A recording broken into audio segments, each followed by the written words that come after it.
Halo. Dari tadi aku bingung mau ngatur rambut itu kayak apa karena rambutku sedang susah banget diatur, terus kayak udah agak kepanjangan juga. Lagian belakangan ini kan lagi panas banget, jadi kayaknya aku butuh potong rambut biar lebih rapi juga, biar nggak gerah. Kalau segini tuh mau diikat juga bingung, mau digerai juga kayaknya panas. Jadi beberapa hari ini aku udah baca novel dari Ayu Utami yang judulnya Saman. Ini novel pertama dari Ayu Utami yang aku baca. Bahkan ini juga novel pertama dari Ayu Utami yang diterbitkan. Iya nggak sih? Kalau nggak salah ini novel pertama yang ditulis dan diterbitkan dari Ayu Utami. Dan novel ini aku itu sebenarnya udah penasaran cukup lama beberapa tahun belakangan, karena kan aku sering ke Gramet dulunya dan aku sering lihat novel-novel Ayu Utami itu banyak gitu loh, judul-judulnya banyak. Kayak siapa sih orang ini, kenapa sih kok mataku baru melihat orang ini, sedangkan orang ini udah punya novel yang lumayan banyak. Di Gramet udah ada beberapa gitu. Terus covernya sama judulnya itu bikin penasaran. Cuman emang aku entah kenapa aku tidak pernah mencoba untuk baca novel dari Ayu Utami. Soalnya sebenarnya aku dulu itu lebih suka baca novel terjemahan. Jadi kalau untuk novel-novel lokal dari penulis Indonesia seperti Ayu Utami ini biasanya aku jarang pegang. Cuman kan emang aku belakangan berusaha untuk lebih mencintai produk dalam negeri.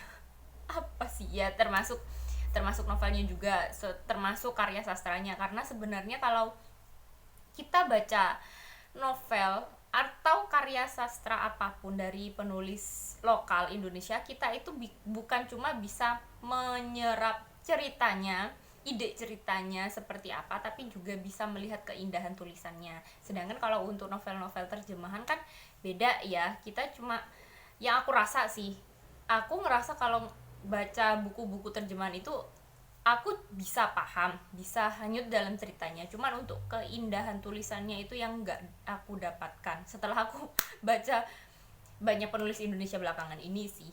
Terus untuk yang novel yang Saman ini, aku sebenarnya penasarannya awalnya karena judulnya Saman. Aku pikir ini Saman ada hubungannya sama tarian Saman atau gimana?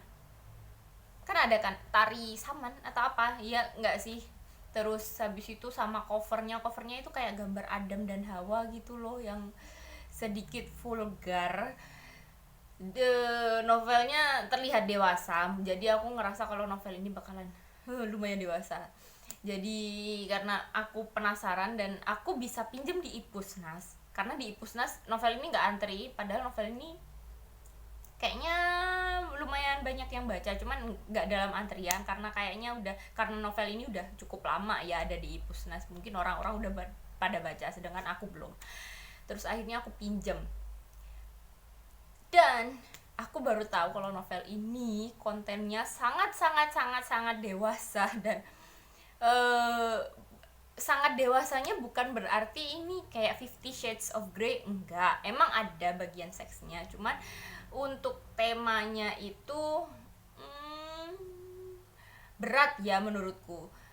Padahal kan sebelumnya kan aku baca Rooftop Buddies, terus aku mood banget gitu loh untuk baca novel-novel yang romance gitu. Cuman kan karena aku nggak dapet, terus dapetnya Saman, lompatannya cukup jauh menurutku. Setelah romance yang anak-anak muda, orang-orang muda yang manis seperti itu, terus tiba-tiba masuk ke Saman, aku pada awalnya ketika mulai baca Saman di bagian awal itu bingung, ini apa? Aku orang yang sangat awam sama dunia pertambangan, sedangkan untuk novel Saman ini dimulai dari tokoh yang bernama Laila. Laila ini adalah seorang fotografer sebuah majalah atau apa ya, fotografer yang diundang ke sebuah pertambangan minyak. Dan ketika dia datang di pertambangan itu untuk bekerja, cuma 1 hari sih kalau nggak salah, dia itu ketemu sama seorang pekerja tambang yang namanya Sihar. Dan dia ini ternyata tertarik sama Sihar karena Sihar ini terlihat gagah, terus tegas, kayak menarik menurut Laila. Terus ternyata ketika dia ada di pertambangan itu ada sebuah kejadian ledakan di di pertambangan itu karena si bos dari pertambangan itu, bukan bos paling tinggi sih, enggak, cuman kayak apa ya, kayak mandornya mungkin itu, dia itu memaksa pekerjanya untuk tetap melakukan pengeboran, padahal si Har ini sudah bilang kalau tekanan di bawah laut itu terlalu tinggi, jadi itu terlalu berbahaya untuk dilakukan. Cuman karena si mandornya ini memaksa, akhirnya bertengkarlah sama si Har. Terus si Har ini dia bilang kalau dia ini sampai berani bilang kalau dia mau keluar dari pekerjaan ini kalau si mandornya ini tetap memaksa untuk mengebor. Jadi akhirnya ya dia kayak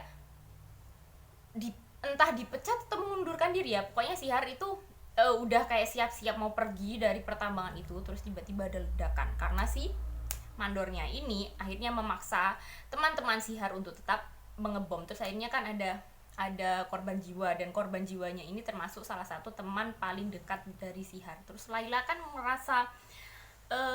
merasa bersimpati, dan dia kan emang dari awal udah suka sama si Har sih, padahal itu baru hari pertama sih.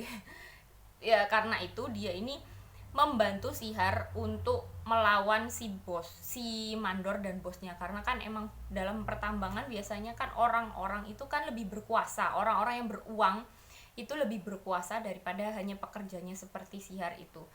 Terus akhirnya Laila ini menghubungi menghubungi teman-temannya untuk teman-temannya yang bekerja sebagai pengacara sama orang yang bekerja di bidang LSM tentang entah pertambangan atau perkebunan. Pokoknya yang membela orang-orang kecil yang mendapatkan ketidakadilan dari para bos-bos besarnya, kayak gitu sih awalnya. Terus aku kan awalnya mikir ini Saman ini dari apanya ya, kan tokohnya itu adalah Laila dan si Har, dan ini ceritanya di pertambangan. Saman ini di mana? Aku kan nggak tahu. Cuma ternyata ada satu tokoh lain lagi yang setelah Laila dan si Har ini keluar dari pertambangan, itu ada teman lama Laila, orang di masa lalu Laila yang namanya Saman. Ini bukan nama sebenarnya, enggak sih. Ini ada nama aslinya, cuman si orang ini akhirnya mengganti namanya menjadi Saman karena sebuah kejadian di masa lalu. Nah, Saman ini dihubungi sama Laila karena Saman adalah orang yang bekerja di LSM, sebuah LSM apa ya, lupa aku. Pokoknya orang ini yang membantu Laila dan si Har untuk melawan si bosnya. Dan yang dihubungi sama Laila ini ada dua sih, Saman sama Yasmin. Yasmin ini teman sekolah, teman dari zaman SMA-nya dulu, yang sekarang kerjanya sebagai pengacara di sebuah advokat yang cukup besar. Nah, dari sini mulailah aku tahu kalau Saman itu siapa, karena Saman ini sebenarnya ceritanya adalah orang di masa lalu Laila. Laila dulu suka sama Saman, cuma Saman enggak, karena ternyata Saman dulu itu adalah seorang pastor muda, dan pastor muda ini entah aku nggak ngerti gimana ceritanya Laila bisa suka sama seorang pastor muda. Aku belum tahu, mungkin nanti di belakang ceritanya ada. Cuman kalau untuk sampai ke tengah ini aku bisa tahu itu kalau Laila itu dulunya pernah suka sama si pastor muda ini, cuman karena suatu kejadian kayaknya pastor muda ini menghilang, terus akhirnya Laila kayak mulai melupakan si pastor, padahal dia suka banget gitu loh. Lagian pastor itu kan agamanya Katolik, kan nggak mungkin bisa punya istri, ya nggak sih. Terus Laila juga agamanya Muslim, jadi aku nangkepnya ini temanya di novel ini ada satu tentang seks, karena ada bagian yang Laila ini pengen melakukan hubungan sama si Har, cuman si Har menolak, dan perselingkuhan karena si Har ini ternyata punya istri, tapi dia kayak pacaran sama Laila, cuman aku nggak ngerti pacaran beneran atau enggak. Jadi nanti aku lanjutkan baca lagi. Terus habis itu ada bukan permusuhan sih, konflik antara rakyat kecil dan atasannya, antara orang yang lemah sama orang yang berkuasa. Terus habis itu ada juga perbedaan agama, cinta beda agama. Oh, aku nangkepnya temanya itu sih, yang ini tercampur aduk menjadi satu cerita. Terus habis itu udah. Oh iya, ini aku mulai masuk ke cerita ketika Saman ini flashback ke masa lalunya Saman, ketika dia mulai dari dia masa kecilnya, ketika dia tinggal sama ayah dan ibunya itu di daerah Sumatera, pinggiran hutan di Sumatera kalau nggak salah. Dan ini dia, entah, aku bingung, ini ceritanya di sini tuh agak mistis, jadi aku nggak ngerti ini ceritanya. Aku lebih suka kalau cerita yang seperti ini, yang dewasa seperti ini, itu nggak dicampuri sama cerita-cerita mistis, karena ada bagian ketika dia mendengar, ketika dia mendengar suara-suara ketika dia sedang tidur di rumahnya. Jadi I don't know, aku bakalan lanjutin. Cuman untuk sampai ke tengah-tengah ini aku udah lumayan lumayan tertarik sih. Emang dari bagian awal, yang bagian pertambangan itu aku nggak terlalu gudeng. Cuman ke belakang-belakang ini sebenarnya untuk bagian pertambangan itu kayak cuma pembukaan aja. Yang belakang-belakang ini lebih menceritakan tentang hubungan Laila dengan Sihar dengan Saman, sama masa lalunya Saman, kayak gitu sih. Terus aku kan ngobrolin ini sama temen kan, ternyata temenku ini, dia itu waktu kuliah dulu, dia temenku BTW, dia anak bahasa Indonesia yang kuliah di UB. Kalau aku kan anak bahasa Inggris yang kuliah di UM, cuman kan deketan. Nah itu aku cerita-cerita tentang novel ini kan, ternyata anak ini, temanku ini dulu itu pernah ada tugas untuk review novel dari dosennya, dan pilihannya itu adalah novel Saman, dan itu udah di ACC sama dosennya. Cuman ternyata dia itu katanya nggak suka dan nggak mudeng sama novel ini. Mungkin emang kalau kita baru mulai baca dari awal itu agak susah gitu loh, menurutku sendiri juga susah. Cuman kalau mau berusaha lebih lebih jauh lagi bacanya itu bakalan mudeng sih. Terus untuk review novel ini emang bagiku agak susah dan agak berbahaya, karena novelnya ya ceritanya seperti itulah ya, agak dewasa dan gak semua orang bakalan suka, aku ngerti. Terus temanku itu bilang akhirnya dia itu tugas kuliahnya yang review novel itu dia batalkannya novel Saman, akhirnya dia pilih novel lain lagi yang menurutnya lebih gampang. Dan ternyata pilihannya itu Tarian Bumi dari Oka Rusmini, yang aku juga suka. Cuman emang kalau berdasarkan karena menurutku emang tema dari novel Oka Rusmini yang Tarian Bumi kalau dibandingkan dengan Saman ini ya jauh beda lah ya. Gampang lah kalau Tarian Bumi paling ngomongin tentang budaya Bali dan cinta yang terbentur budaya dan kasta kayak gitu. Kalau yang ini kayaknya, yang Saman ini lebih kompleks. Udah mau baca lagi. BTW aku kan coba cari di Perpus Bung Karno novel ini, kayaknya ada. Aku kan searching di komputernya itu kan, aku nemu. Cuman kalau pas aku ke raknya itu kok nggak ketemu.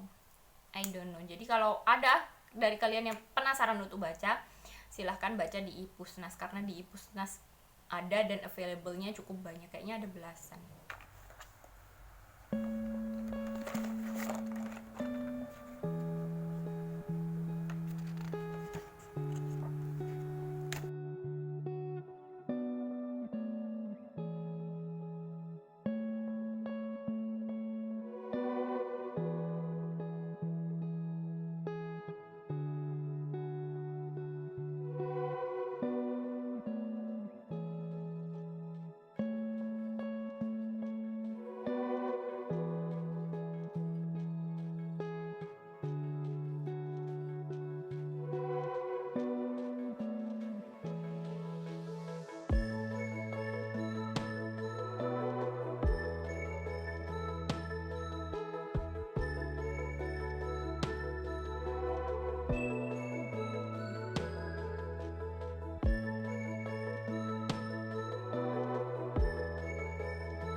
konsep videoku adalah aku ngomongin buku dengan santai. Jadi aku mau ngomongin tentang novel yang baru selesai aku baca itu dengan santai karena aku bentar lagi mau tidur. Jadi aku nggak mau berusaha untuk pakai makeup atau gimana di depan kamera. Ini bener-bener aku barface, aku udah pakai skincare malam, aku tinggal tidur. Terus aku udah baru selesai baca novel yang judulnya Saman. Dan di bagian paling akhir itu, kalimat paling akhir itu membuatku kayak berteriak, "Hah? What?" Kayak gitu. Kenapa? Kalau yang penasaran, baca aja, dan mungkin kalian bakalan punya ekspresi yang sama sepertiku ketika di bagian ending ini. Karena yang di ending ini agak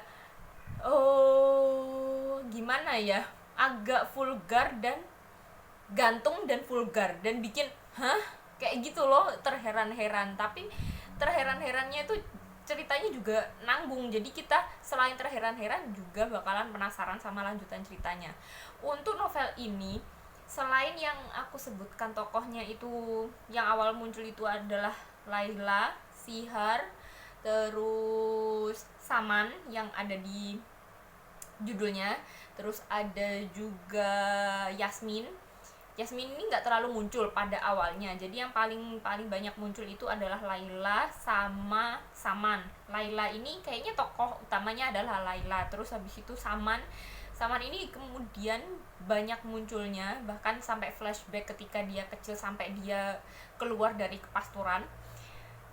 Ya pada akhirnya dia keluar, dia nggak jadi pastor lagi. Terus untuk Siharnya ini nggak terlalu banyak, cuma kayak flashbacknya dari Laila aja. Jadi untuk ceritanya Sihar sendiri kayaknya aku belum nemu. Jadi mungkin kelanjutannya ada. Setelah 3 tokoh itu muncul lagi satu tokoh yang penting yang namanya Sakuntala. Sakuntala ini adalah sahabat dari Laila dari zaman sekolah. Jadi Laila ini bersahabat itu ada 4, ada Laila, Sakuntala, terus Yasmin yang muncul di awal itu, terus habis itu ada juga Cok. Aku takut ngomong ini salah ya penyebutannya, karena kan ini nama Bali, cuman kalau untuk di orang Jawa sepertiku ini seperti kata-kata kasar. Jadi mereka berempat. Nah, mulai dari pertengahan itu Sakuntala ini udah lumayan muncul ya, bahkan kayaknya lumayan penting karena si Sakuntala ini ada POV tersendiri dari Sakuntala, bagaimana dia melihat Laila dan kisah cintanya bersama Sihar sama Saman. Terus dia juga menceritakan tentang dirinya, terus ada komunikasi antara Laila sama Sakuntala ini yang cukup dewasa bagiku karena nggak ada sensor. Si Sakuntala ini tipenya adalah perempuan yang bebas secara seks dan pemikiran, cukup bebas, sedangkan Laila kan nggak terlalu.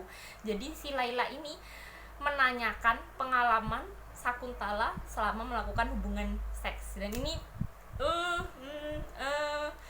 cukup tanpa sensor. Kalau yang ini kupikir bagian yang tanpa sensornya itu yang untuk Sakuntala ini udah lumayan parah ya. Ternyata di bagian akhir-akhir ini, di bagian yang paling akhir itu ada yang lebih parah lagi.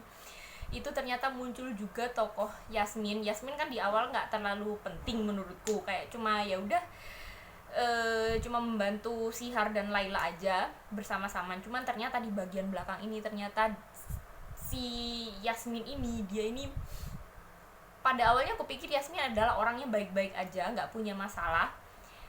Ternyata malah Yasmin ini yang obrolan dewasanya yang lebih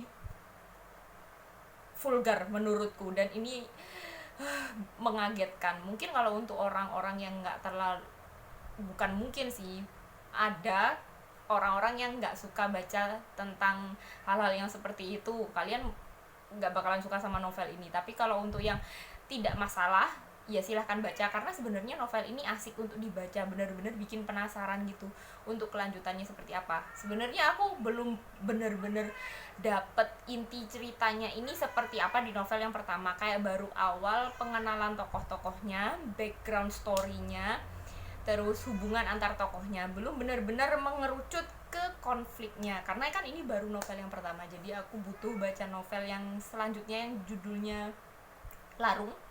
Terus novel yang terakhir itu Maya, karena ini kan series trilogi kan, jadi aku bakalan baca selanjutnya insya Allah kalau aku nggak lupa, karena di Ipusnas itu ada, jadi itu gampang bagiku untuk pinjem, nggak perlu susah-susah cari di mana-mana. Sedangkan tapi masalahnya yang untuk yang novel yang Maya itu yang di Ipusnas itu nggak ada dalam bahasa Indonesia, itu tersedianya dalam bahasa Inggris. Nggak masalah sih sebenarnya, cuman entah aku lebih menikmati untuk baca novel yang seperti ini dari bahasa asli bahasa Indonesia. Tapi kalau nggak nemu ya udah sih, nggak masalah, aku cuma mau tahu ceritanya seperti apa dan endingnya seperti apa. Jadi bagiku novel ini cukup menarik, cukup menantang, cukup dewasa, cukup dewasa banget. Temanya complicated banyak, jadi gimana ya, aku tahu kalau novel ini nggak cocok untuk semua orang, jadi hanya orang-orang tertentu yang bakalan bisa menikmati novel ini, termasuk aku. Nggak juga sih, I don't know, aku baru baca novel pertamanya dan ini lumayan lah begitu. Sampai lupa belum bikin closing. Jadi sekian videoku, semoga kalian suka sama videoku dan semoga kalian tertarik untuk membaca. Sekian, see you next time, goodbye.